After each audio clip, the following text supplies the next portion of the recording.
마태복음 18장 18절부터 20절 신약 31조 같이 읽겠습니다.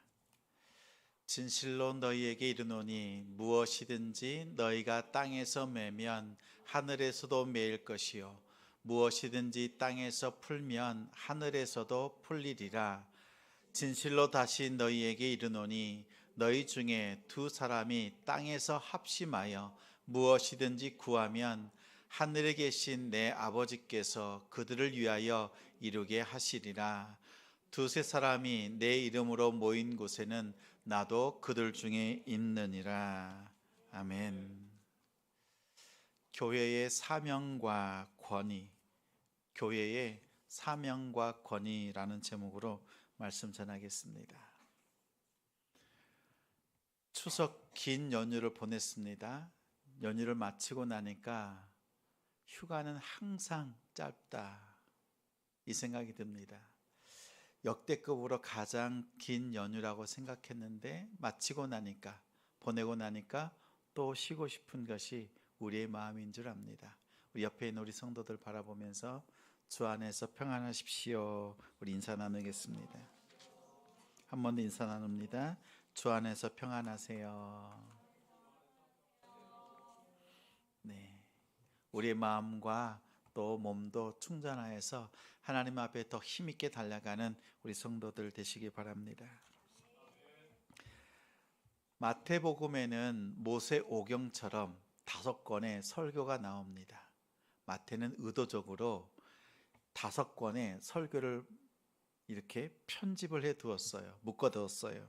보면 우리가 잘 아는 우리 팔복 있죠. 5장부터 7장까지 팔복으로 시작하면서 기도, 금식, 구조에 대해서 예수님께서 제자들에게 알려주신 말씀, 그 말씀을 한 곳에 딱 모아놨어요. 그걸 우리 첫 번째 설교집을 산상수훈이라고 합니다. 두 번째는 10장입니다. 전도와 선교에 대한 명령을 심어 두었어요. 그렇게 말씀을 모두 두었습니다. 세 번째는 13장, 마태복음 13장은 뭐죠? 천국 비유, 천국 비유에 대해서 말하고 있어요. 다시 말하면 하나님 나라에 대해서 비유로 가르치고 있습니다.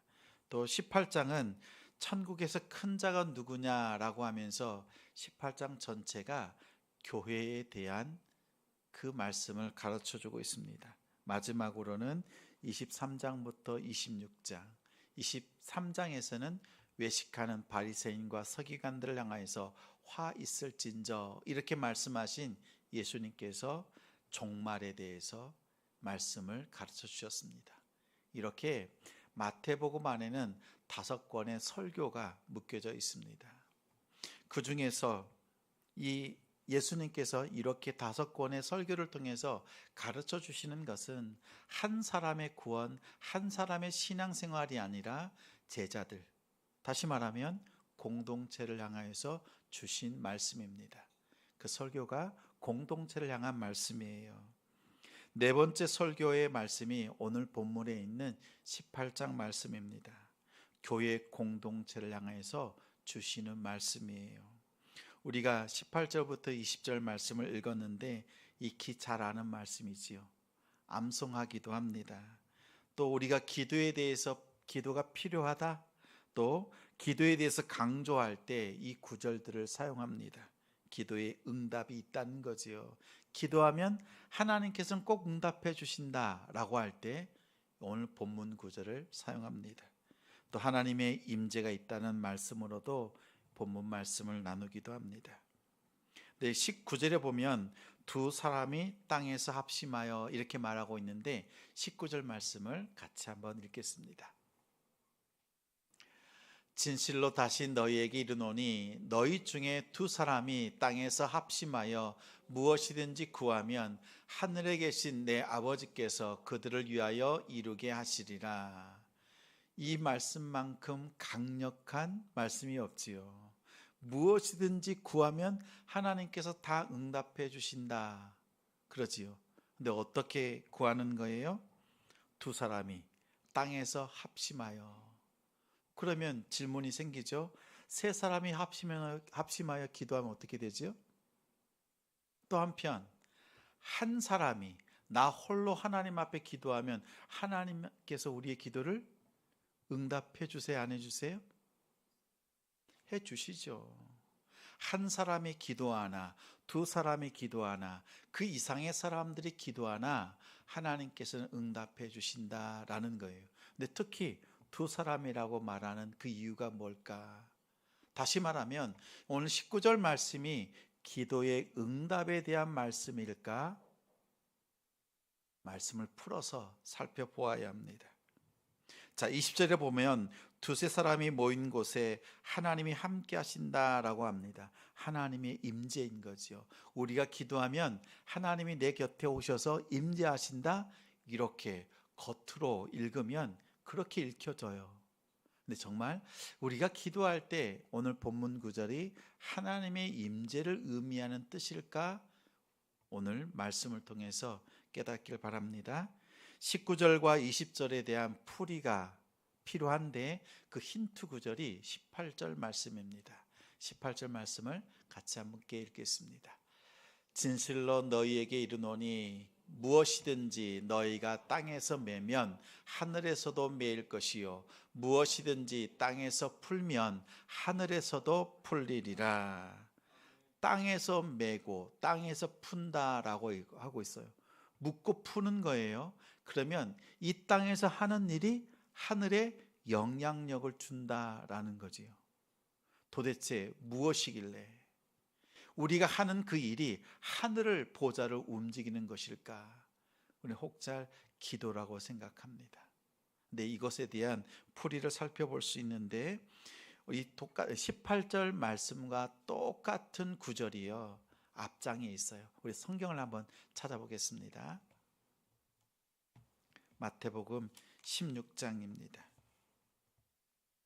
16장 15절부터 19절까지 제가 15절 읽고 우리 한 절씩 교독하겠습니다. 이르시되 너희는 나를 누구라 하느냐?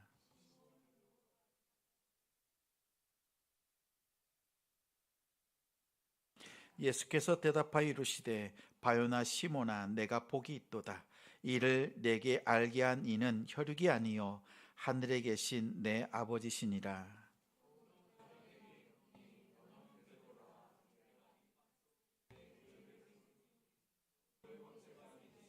19절 같이 읽어요. 내가 천국 열쇠를 내게 주리니 내가 땅에서 무엇이든지 매면 하늘에서도 매일 것이요 내가 땅에서 무엇이든지 풀면 하늘에서도 풀리리라 하시고 18장에 나와 있는 그 구절이 앞서 나와 있는 16장에 똑같이 기록되어 있어요. 자, 예수님께서 물었습니다. 너희는 나를 누구라고 하느냐? 라고 했더니 베드로가 아주 올바른 신앙 고백을 했지요. 주는 그리스도시요 살아계신 하나님의 아들이십니다. 라고 했더니 예수님이 덧붙여서 하시는 말씀이 반석 위에 내 교회를 세우겠다. 나의 교회를 세우겠다라고 합니다. 천주교에서는 이것을 어떻게 해석해요? 반석이 뭐예요? 베드로라고 해석을 합니다. 그래서 초대 교황으로서 베드로를 꼽습니다. 그리고 그 계보를 이어오고 있지요. 근데 기독교는 이 반석을 베드로에 두지 않습니다. 사람은 연약하고 변합니다. 그런데 베드로가 예수님 앞에서 고백한 신앙 고백이에요. 주는 그리스도시요 살아계신 하나님의 아들이십니다 라고 하는 그 신앙 고백 위에 교회를 세웠다라고 해석합니다.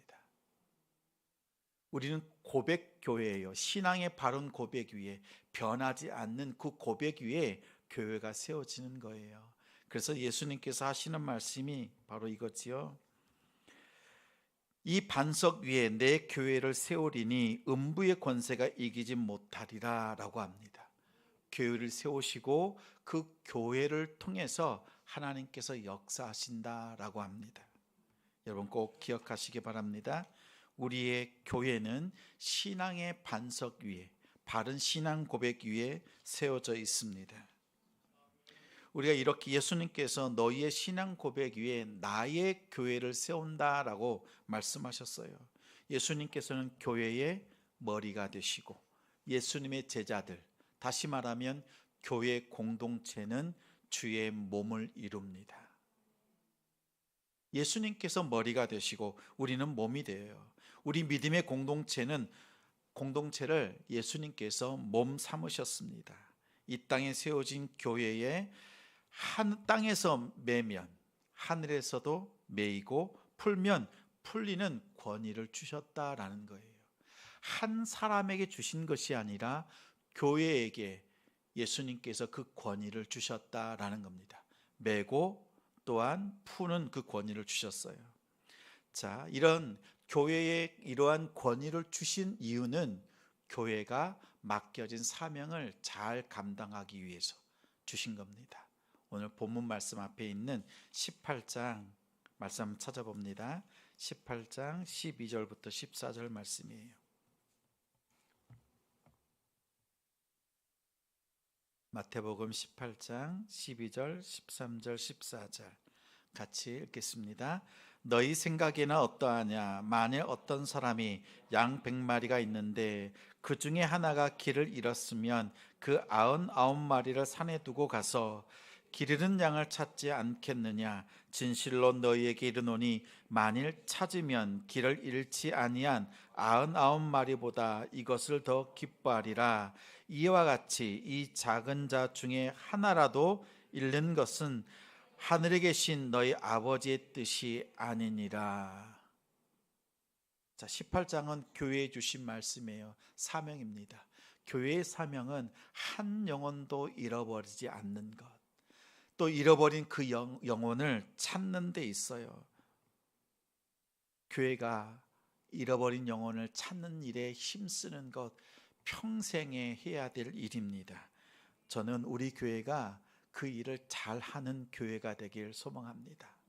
또한 우리 성도들이 잃어버린 영혼을 주님께로 돌아오는 일에 쓰임받는 우리 성도들 되길 바랍니다. 우리 가족들, 친구들, 이웃들, 일터의 동료들 하나님 앞에 나올 수 있도록 축복의 통로로 쓰임받는 우리 성도들 되시기 바랍니다. 복음으로 살려냅시다. 이것을 가장 잘 아는 우리 성도, 우리 교회가 되기를 소망합니다. 자, 그러면 이렇게 하나님의 뜻이 있어요. 잃어버린 양을 찾는 거예요. 근데 그 찾는 방법이 구체적으로 나와 있어요. 15절부터 17절 말씀입니다. 같이 읽어요. 15절부터 17절. 내 형제가 죄를 범하거든 가서 너와 그 사람과만 상대하여 권고하라. 만일 들으면 내가 내 형제를 얻은 것이요, 만일 듣지 않거든 한두 사람을 데리고 가서 두세 증인의 입으로 말마다 확증하게 하라. 만일 그들의 말도 듣지 않거든 교회의 말하고 교회의 말도 듣지 않거든 이방인과 세리와 같이 여기라. 잃어버린 영혼은요, 죄 지은 한 사람이잖아요. 근데 그 한 사람의 그 죄를 깨닫게 하는 거예요. 연약한 부분이, 주님과 멀어져 있는 그 부분이 보여지거든 처음에는 어떻게 해요? 공개적으로 하지 않고 은밀히 그 영혼을 향하여서 기도하고 사랑함으로 찾아가서 그의 죄를 깨닫게 하는 거예요. 근본적인 죄가 뭐예요? 우리가 도덕적인 죄를 깨닫게 하는 것, 말의 실수를, 이런 것들을 차원을 떠나서 하나님과 멀어져 있는 그 영혼을 놓고 그 죄를 놓고 하나님 앞에 간절히 기도하면서 권면하는 겁니다. 공동체 안에서 바로 회복될 수 있도록 권하는 것입니다. 이 권고한다라는 것은 타이르다, 또 죄를 깨닫게 한다라는 뜻입니다. 책망한다라는 뜻이 이 안에는 없어요. 책망하는 것이 아니라 회개할 수 있도록 죄를 깨닫게 하는 것을 의미합니다. 형제가 죄를 깨닫고 또 하나님의 그 사랑을 깨달을 수 있도록 권면하는 겁니다. 근데 만약 형제가 그 권면을 듣지 않아요, 그러면 다음으로 증인과 함께 회개를 촉구하는 겁니다. 보다 적극적으로 나아가는 거지요. 그 형제가 가지고 있는 그 잘못, 그 마음속에 있는 것들을 깨닫게 함을 통해서 회개를 재차 촉구하는 겁니다. 그럼에도 불구하고 깨닫지 않고 회개치 않을 때에는 교회를 통해서 회개를 촉구하게 합니다. 믿음의 공동체 안에서 잃어버린 한 영혼을 주님께로 돌아오게 하는 것은 회개를 촉구하는 거예요. 앞서서 그 죄를 깨닫게 하고 회개를 촉구하는 것이 교회가 해야 될 일입니다. 근데 만약 교회의 권고도 듣지 않았을 때에는 이방인과 세리와 같이 여기라 라고 합니다. 이것은 엄밀히 말하면 심판이요 출교를 의미하지만, 출교나 심판이라고 하는 그조차도 그 징계를 통해서 깨닫고 돌아오는 데 목적을 두고 있습니다.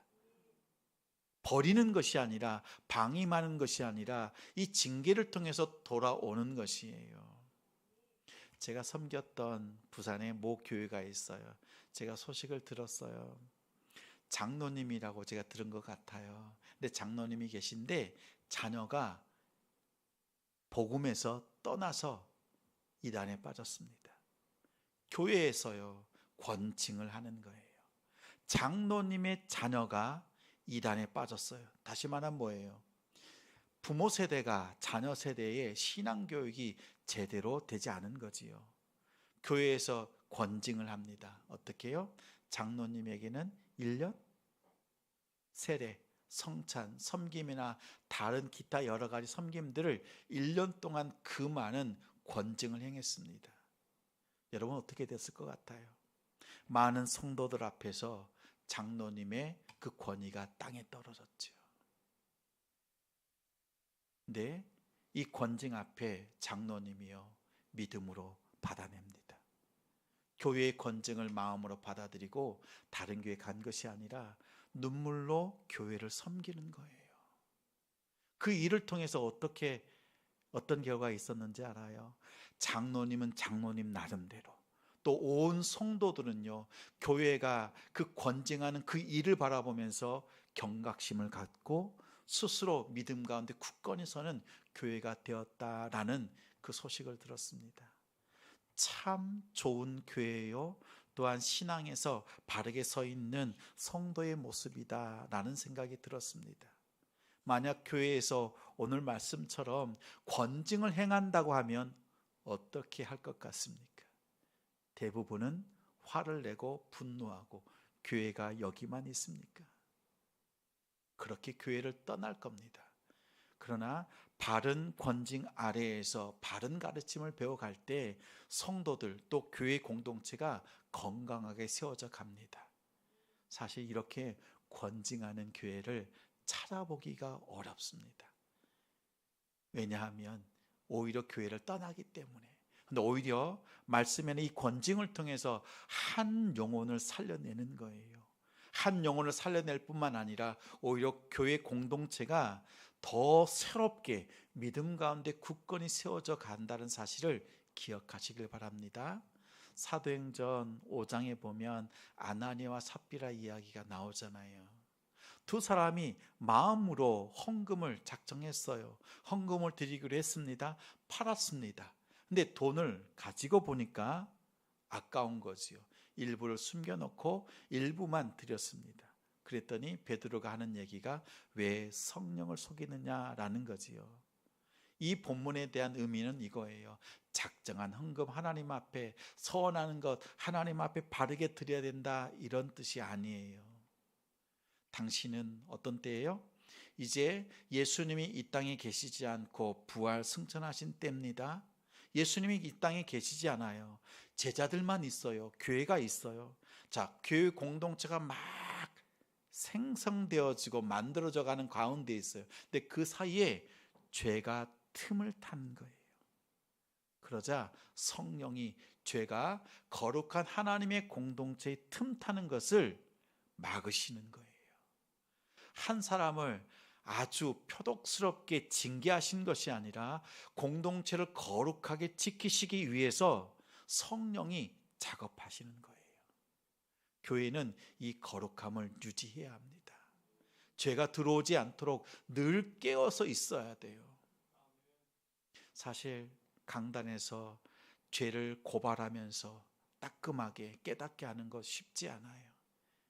저는 우리 성도들 바라보면서 참 감사한 것이 말씀이 깨달아질 때 하나님의 말씀으로 받고 그 말씀 앞에서 돌이키고 어떻게 하든지 말씀 가운데 서려고 애쓰는 것, 그 권고 앞에서 마음을 돌이키는 우리 성도들의 모습이 정말 아름답고 또 한편으로는 감사하기까지 합니다. 여러분 기억하십시오. 우리 공동체 안에 거룩함을 잃어버리지 않도록, 또 여러분 한 사람 한 사람 여러분의 삶 속에 죄가 틈타지 못하도록 깨어있는 우리 성도들 되시기 바랍니다. 교회의 사명은 죄를 깨닫게 하고 회개하게 함을 통하여서 용서를 베푸는 자리까지 나아가는 겁니다. 이것이 잃어버린 한 영혼을 얻는 거예요. 우리끼리 즐겁고 우리끼리 기쁜 행사를 행하는 것에 그치는 것이 아니라 영혼을 얻는 데 힘쓰는 우리 성도들 되기 바랍니다. 자, 이런 배경을 가지고 오늘 18절 말씀을 다시 한번 읽어보겠습니다. 18절 말씀 같이 읽겠습니다. 진실로 너희에게 이르노니 무엇이든지 너희가 땅에서 매면 하늘에서도 매일 것이요 무엇이든지 땅에서 풀면 하늘에서도 풀리리라. 자, 두 사람이 와서 합심해서 기도하는 겁니다. 어떤 기도예요? 이 두 사람이 누굴까요? 죄를 지은 죄인 한 사람, 그리고 피해를 입은 한 사람, 두 사람이겠죠. 또 조금 더 넓게는 교회 공동체를 의미합니다. 무엇이든지 구하면 이것은 기도의 내용이라기보다는 회개와 용서, 용서할 수 없는 자를 용서하고 또 회개치 않은 그 마음, 그 강팍한 마음을 돌이켜서 하나님 앞에 그리스도 안에서 연합되어져서 회개와 용서를 베푸는 교회 공동체를 의미해요. 그렇게 공동체로 나아가면 이 땅에서 교회 공동체가 회개와 용서를 행한다면 하늘에서 그 일이 하나님께서 허락하신 일 가장 기뻐하신다라는 뜻이에요. 우리가 하나님 앞에 기도하면 무엇을 구하든지 다 응답해 주신다, 이렇게 겉으로 읽어서는 안 돼요. 18장 말씀은 교회를 향한 말씀입니다. 교회가 사명을 잘 감당할 때, 그 사명대로 행할 때 하나님께서 하늘에서 인정해 주시는 거예요. 우리 19절 말씀 같이 읽겠습니다. 19절. 진실로 다시 너희에게 이르노니 너희 중에 두 사람이 땅에서 합심하여 무엇이든지 구하면 하늘에 계신 내 아버지께서 그들을 위하여 이루게 하시리라. 용서하는 것, 회개하는 것, 하나님께서 하늘에서 다 받아주시는 거예요. 우리 말씀 한 구절 더 찾아보겠습니다. 마태복음 6장 12절 말씀입니다. 우리 앞장에 찾아볼게요. 마태복음 6장 12절.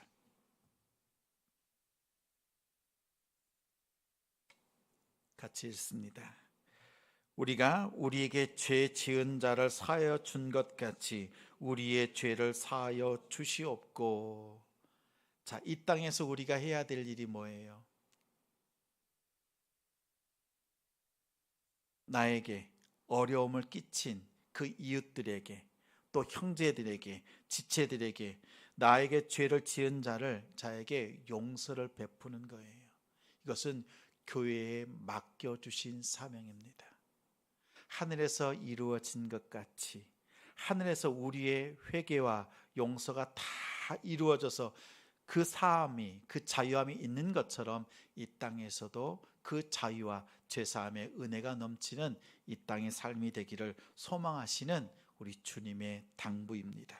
우리가 우리에게 죄 지은 자를 사하여 줄 때 하늘에서 우리의 죄가 사함 받습니다. 이 사실을 기억하길 바랍니다.